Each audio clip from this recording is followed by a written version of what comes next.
Cleaning of food, भोजन की साफ सफाई। Introduction. Now we know that we eat a variety of nutrients in our food to keep ourselves good health। हम जान गए हैं कि हम भोजन में कई तरह न्यूट्रिएंट खाते हैं जो हमारे हेल्थ को अच्छा रखते हैं।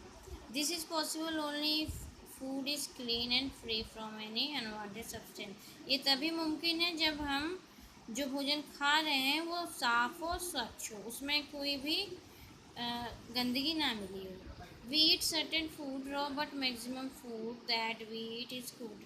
हम कुछ फल फूड जो है कच्चा खाते हैं, लेकिन जो अधिकतर फूड जो रहते हैं भोजन हम पका कर खाते हैं। We require to separate detrimental or non useful substance that can be mixed with it. तो ये ज़रूरी हो जाता है कि जो हानिकारक पदार्थ हैं उनको हम अलग कर लें भोजन से।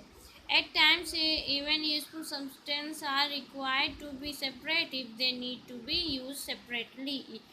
यदि उन्हें अलग से इस्तेमाल करना पड़े तो कई बार उपयोगी पदार्थों को अलग करना पड़ता है। The substance to be separate can have particles of various size। जो सब्सटेंस हम अलग करते हैं वो कई साइज के हो सकते हैं और these can be solid, liquid और even gases। वो कैसे कैसे हो सकते हैं? सॉलिड हो सकते हैं, ठोस हो सकते हैं, लिक्विड द्रव और गैसेस भी हो सकते हैं। Let us know about the method of separation of substance।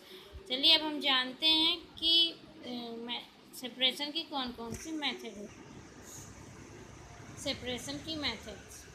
There are different methods to separate substances that are mixed together। Let's learn about them। यहाँ सेपरेशन की कई मेथड दिए हुए हैं जिनमें से हम मिक्स पदार्थ को अलग करते हैं। चलिए उनके बारे में पढ़ते हैं। सबसे पहले threshing. The process to separate the grains from the plant is called threshing। वो प्रोसेस जिससे हम अनाज को प्लांट से अलग करते हैं वो थ्रेसिंग कहलाती है। Plants of rice, wheat, maize etc. contain grains। कौन कौन से प्लांट्स होते हैं? राइस, वीट, माइज, इन सब में क्या होता है? अनाज होते हैं। राइस, गेहूँ, मक्का वगैरह क्या है? अनाज है। These grains consist of a thin covering and are attached to a cob or ear। ये जो अनाज होती है इनके ऊपर एक पतली सी कवर होती है, लेयर होती है जो किससे जुड़ी होती है? बाली से जुड़ी होती है। The crop is harvested when the grains fully develop and are somewhat dried। फसल को कब काटा जाता है? जब अनाज उसमें जो होते हैं अच्छी तरह से तैयार हो जाते हैं, सूख जाते हैं। The stalk of the crop there have to be threshed in bed to separate the grains। जो स्टाल्क होता है उसकी डंठल होती है, इसमें से अनाज को हम थ्रेसिंग की मदद से अलग कर सकते हैं। There are several ways why which stalk are removed।